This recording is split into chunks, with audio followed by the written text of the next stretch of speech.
పాపిష్టి జనమా, దోషభరితమైన ప్రజలారా, దుష్ట సంతానమా, చెరుపు చేయి పిల్లలారా, మీకు శ్రమ. వారు యెహోవాను విసర్జించి ఉన్నారు, ఇజ్రాయేలు యొక్క పరిశుద్ధ దేవుని దూషింతురు. ఆయనను విడిచి తొలగిపోయి ఉన్నారు, నిత్యము తిరుగుబాటు చేయుచున్నారు.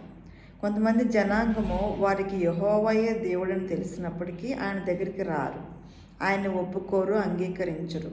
ఇంకా ఏం చేస్తున్నారంటే తిరుగుబాటు చేయొచ్చు, దేవునికి వ్యతిరేకంగా ప్రకటన చేయొచ్చు.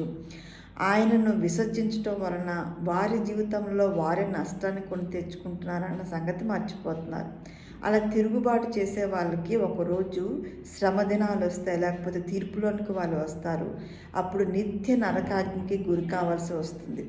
కాబట్టి మనము ఈ విషయాలన్నింటినీ గుర్తుపెట్టుకొని ప్రజలకు దేవుని యొక్క సువార్తను ప్రకటిస్తూ, అవసరమైతే వారి కొరకు ప్రార్థన చేస్తూ, మనము కూడా మంచి నడవడి అలవాటు చేసుకున్నట్లయితే మనతో పాటు ఇంకొంతమందిని దేవుని యొక్క రాజ్యానికి చేర్చడానికి అవకాశం ఉంటుంది.